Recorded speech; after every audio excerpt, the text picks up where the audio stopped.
साथ संगत जी, प्यार से कहना धन निरंकार जी। साथ संगत जी, आशा करता हूँ सद्गुरु माता जी की कृपा से आप सभी अच्छे होंगे।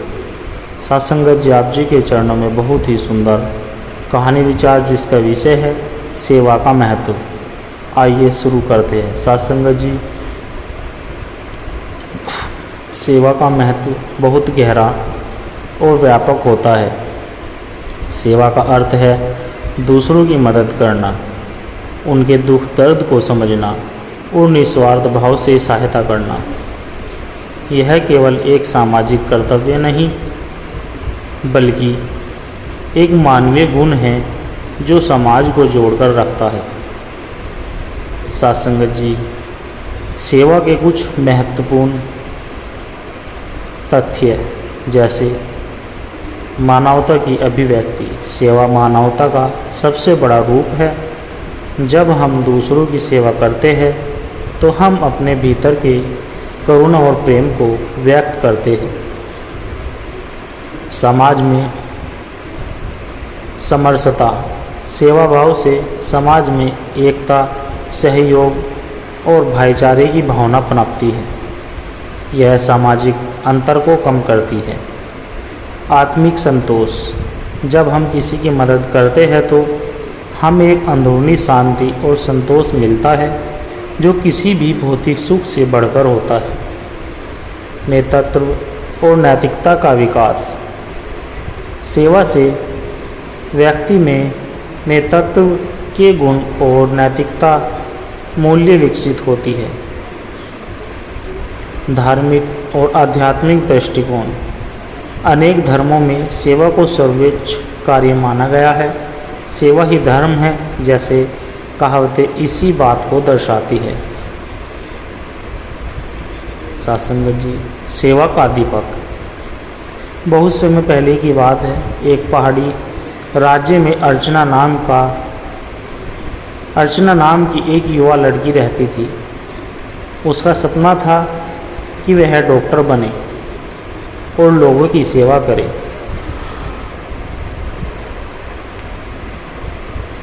लेकिन उसकी ज़िंदगी ने ऐसा मोड़ ले लिया कि सेवा का असली अर्थ धीरे धीरे उसे समझ आ गया। अर्चना बचपन से ही दूसरों की मदद करने में आनंद महसूस करती थी। गांव में जब कोई बीमार होता तो वह दौड़कर उनकी सहायता करती। एक बार उसने एक घायल पंछी को बचाया और तब से सभी उसे सेवा वाली बिटिया कहने लगे। अर्चना ने अपनी पढ़ाई में कोई कसर नहीं छोड़ी। गरीब परिवार की थी, लेकिन मेहनत और लगन से उसने स्कॉलरशिप पाई और शहर के मेडिकल कॉलेज में दाखिला लिया। शहर का जीवन कठिन था, लेकिन सेवा की भावना उसके अंदर जलती रही। कॉलेज में कुछ सालों के बाद अर्चना में बदलाव आने लगे। डॉक्टर बनने के गर्व और शहर की चमक धमक ने सेवा के बीज को ढक दिया। अब वह खुद को बड़ी समझने लगी। उसने गांव लौटना छोड़ दिया और अमीर मरीजों के बीच नाम कमाने लगी। एक दिन एक गरीब बुजुर्ग महिला उसकी क्लिनिक में आई, जिसके पास फीस नहीं थी। अर्चना ने उसे झिड़क दिया। तभी वहाँ एक वृद्ध डॉक्टर आए जो उसके कॉलेज के शिक्षक थे। उन्होंने अर्चना से कहा, तुमने डॉक्टर का कोट पहना जरूर है, पर सेवा का अर्थ खो दिया। इस वाक्य ने अर्चना को झकझोर दिया।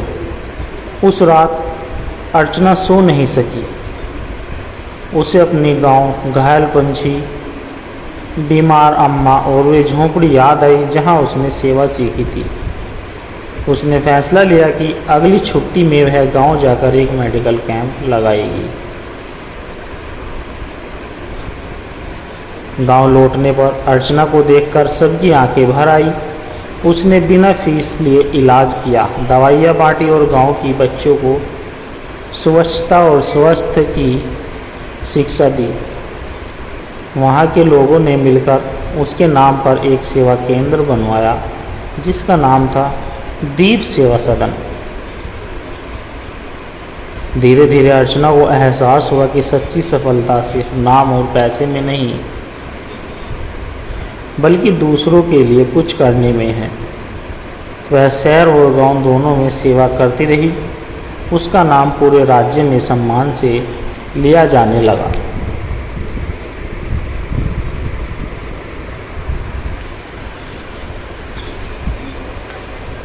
सत्संग जी, अर्चना की कहानी हमें बताती है कि सेवा का महत्व, सेवा का मतलब सिर्फ दान देना नहीं, बल्कि दिल से समय देकर और प्रेम से किसी की मदद करना। जब हम दूसरों की भलाई के लिए आगे बढ़ते हैं, तभी हम सच में इंसान कहलाते हैं।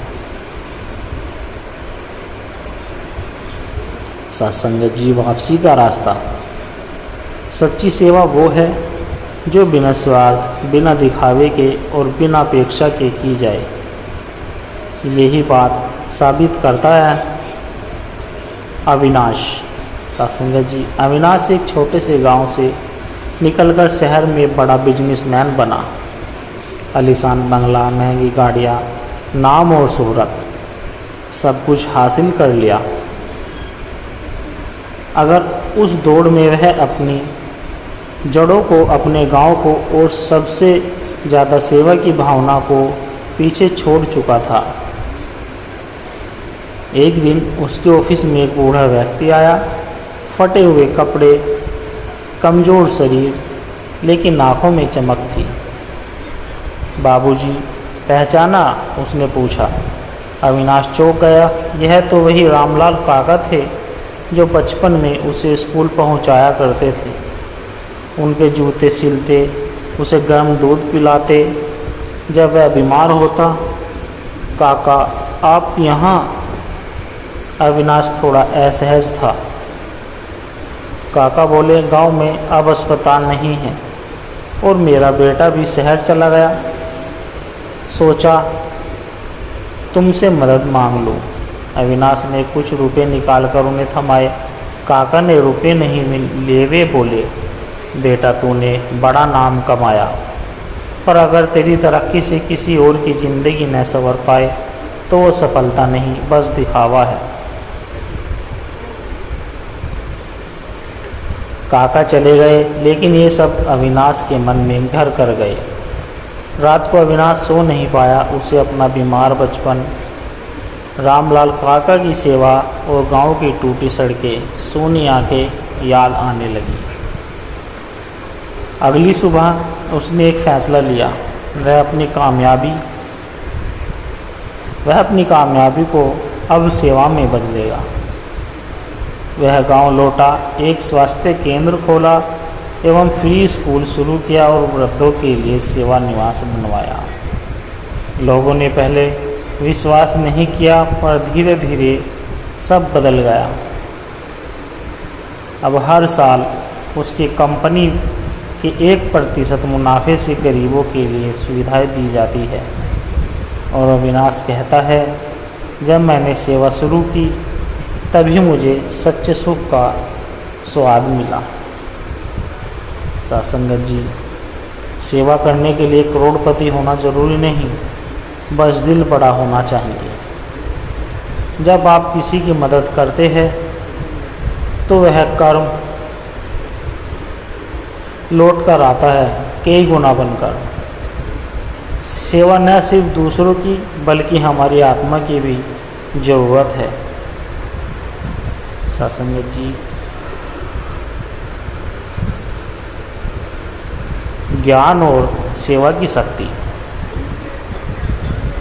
सत्संगत जी, यह कहानी एक छोटे से गांव के स्कूल माधव गुरुजी और उनके छात्रों की है, जो शिक्षा के साथ साथ सेवा का महत्व भी सिखाते हैं। यह कहानी बताती है कि सच्ची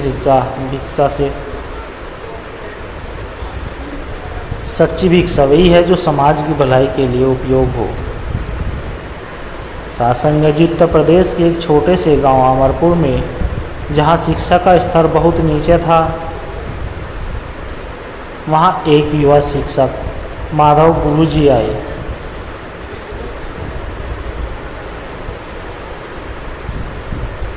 वह पढ़ने में निपुण थे, लेकिन उनका मानना था कि सिर्फ किताबों की पढ़ाई ही शिक्षा नहीं होती, जब तक कि ज्ञान सेवा में न बदले। पहले दिन उन्होंने कक्षा में छात्रों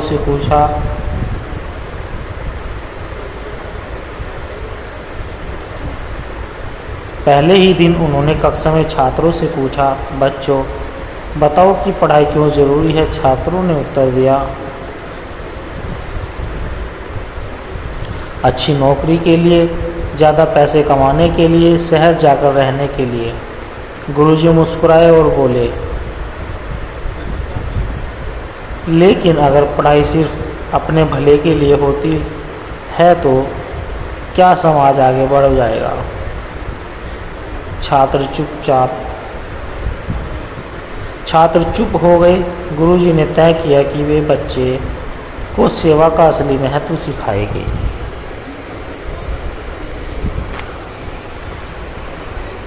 एक दिन गुरुजी ने सभी छात्रों को स्कूल के पास वाले पुराने तालाब के पास बुलाया। वहाँ गंदगी फैली हुई थी। उन्होंने कहा, अगर हम पढ़े लिखे हैं तो क्या हुआ,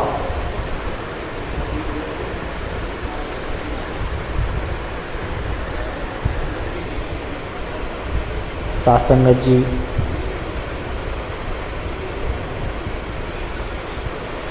बच्चों ने हामी भरी और फिर उन्होंने मिलकर तालाब साफ करना शुरू किया। धीरे धीरे गांव के लोग भी जुड़ गए। एक सप्ताह बाद वह तालाब बिल्कुल स्वच्छ हो गया और गांव के लोग अब उसमें पानी भरने लगे। अब छात्रों को समझ आने लगा कि ज्ञान तभी उपयोगी है जब उसे समाज को फायदा मिले।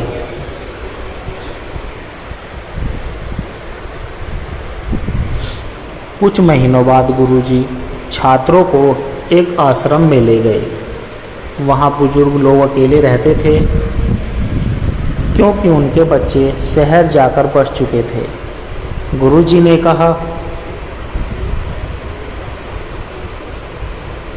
क्या हम इन बुजुर्ग की मदद कर सकते हैं। छात्रों ने हाँ कहा और बुजुर्गों के लिए किताबें पढ़कर सुनाने लगे। उनके साथ समय बिताने लगे। कुछ ने उन्हें योग सिखाया तो कुछ ने संगीत सुनाया। बुजुर्ग की आंखों में खुशी झलकने लगी। अब बच्चों को यह एहसास हुआ कि सेवा का असली आनंद दूसरों के चेहरे पर मुस्कान लाने में है। एक दिन गुरुजी छात्रों को गांव के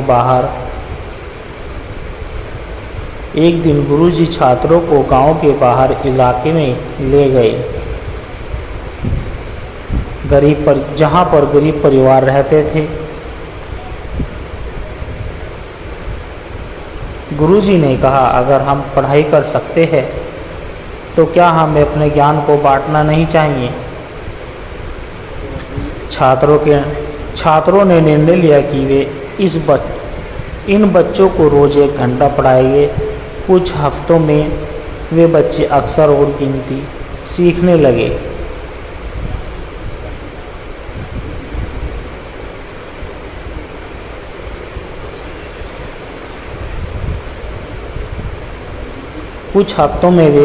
अक्षर और गिनती सीखने लगे।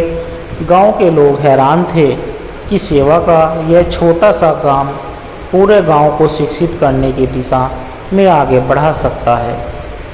अब छात्रों को यह समझ आ चुका था कि शिक्षा का असली उद्देश्य समाज को आगे बढ़ाना है।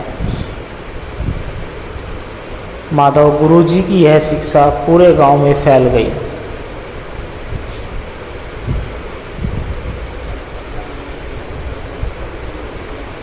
कुछ सालों बाद गांव पूरी तरह खाली हो चुका था। गंदगी खत्म हो चुकी थी। सभी बुजुर्ग खुशहाल थे। सभी गरीब बच्चे शिक्षा पा रहे थे। एक दिन सरकार की तरफ से एक अधिकारी गांव में आया और पूछा, इस गांव का परिवर्तन किसने किया। गांव वालों ने जवाब दिया, हमारे शिक्षक माधव गुरुजी और उनके छात्रों ने। सरकार ने माधव गुरु को राष्ट्र सेवा पुरस्कार से सम्मानित किया, लेकिन गुरुजी ने यह पुरस्कार मेरा नहीं इन बच्चों का है, उन्हें सेवा का असली अर्थ सीखा है।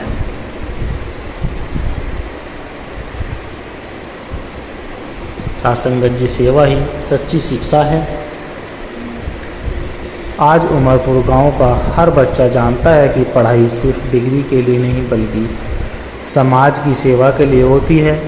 गुरुजी हमेशा कहते हैं, ज्ञान का असली प्रकाश तभी फैलता है जब सेवा में बदले, जब वह सेवा में बदले। साथ संगत जी, ज्ञान का उपयोग सेवा के लिए करें। पढ़ाई का उद्देश्य सिर्फ पैसे कमाना नहीं बल्कि समाज को आगे बढ़ाना होना चाहिए। सेवा का आनंद किसी भी बड़ी सफलता से ज़्यादा होता है। छोटी छोटी सेवाएं भी बड़ा बदलाव ला सकती है। साथ संगत जी, अहंकार से ज्ञान तक।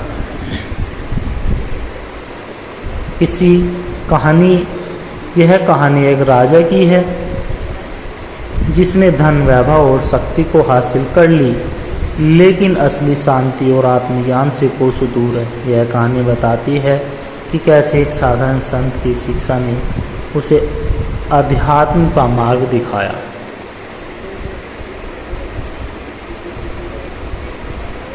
बहुत समय पहले की बात है। राजा विश्वजीत नाम का एक परिक्रमी शासक था। उनके पास अपार धन संपत्ति, शक्तिशाली सेना और दुनिया की सबसे सुख सुविधाएं थी, लेकिन वह अपने अहंकार के कारण कठोर और क्रूर हो गया था। वह हमेशा कहता, मैं सबसे महान हूँ, मेरे राज्य में कोई मुझसे बड़ा नहीं होगा। राजा को यह घमंड था कि उसके पास संपत्ति का बिल है, बुद्धि सब कुछ है। वह सोचता था कि यह संसार उसी के अधीन और वह कभी असफल नहीं हो सकता।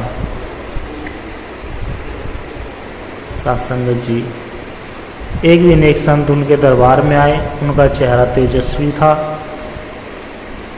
आंखों में अपार शांति थी। राजा ने उन्हें देकर व्यंग्य से कहा, संत, सुनना है कि तुम सत्य के मार्ग को जानते हो। क्या तुम मुझसे अधिक ज्ञानी हो? संत ने मुस्कुराकर कहा, राजन, ज्ञान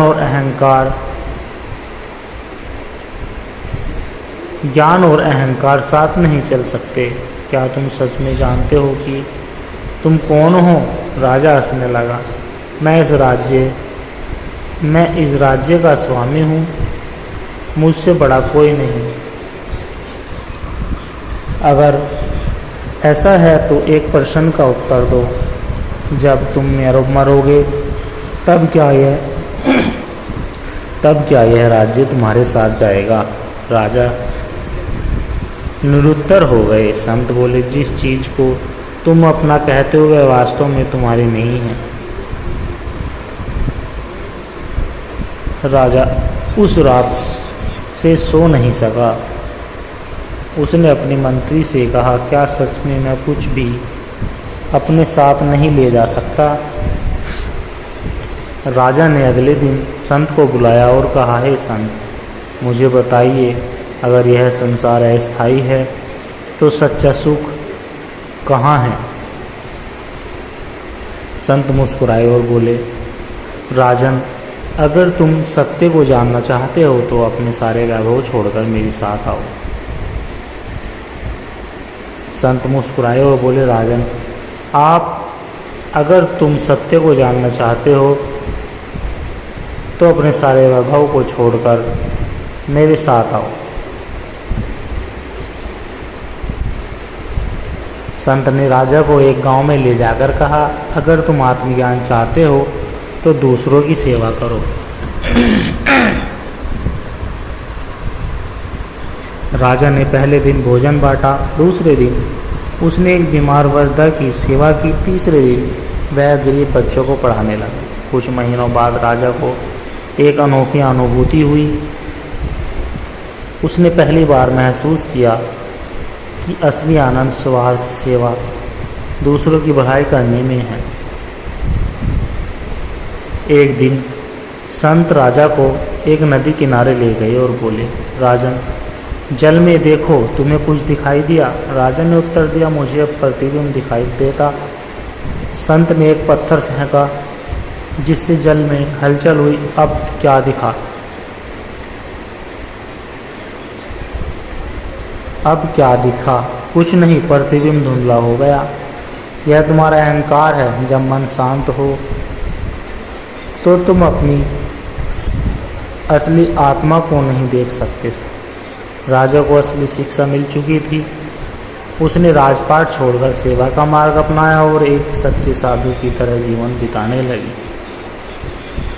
राजा ने यह सत्संगत जी, सेवा ही असली जीवन है। राजा ने यह सीख लिया, संसार में कुछ भी स्थायी नहीं है। धन, शक्ति, वैभव, ये सब नश्वर है, लेकिन सेवा और प्रेम अमर है। राजा अब न केवल अपने राज्य का बल्कि पूरे समाज का पथ प्रदर्शक बन गया। उसके राज्य में कोई गरीब नहीं रहा, कोई भूखा नहीं सोया और कोई भी असहाय नहीं था। अहंकार मनुष्य का सबसे बड़ा शत्रु है। सच्ची संपत्ति धन नहीं बल्कि सेवा और करुणा है। जीवन का उद्देश्य सिर्फ भौतिक सुख नहीं बल्कि आत्मज्ञान की प्राप्ति है। सेवा से ही परम शांति मिलती है। सत्संगत जी, दास के द्वारा कहे गई प्रेरणादायक कहानी विचार यदि आप जी को अच्छे लगे हो, लाइक, कमेंट, शेयर और हमारे चैनल सोना इंस्पायर विचार को सब्सक्राइब जरूर कर दीजिए। और दास को आशीर्वाद दे, हर रोज़ आप जी के चरणों में ऐसे ही प्रेरणादायक कहानी विचार लेकर आता रहूं। सत्संगत जी, प्यार से कहना, धन निरंकार जी।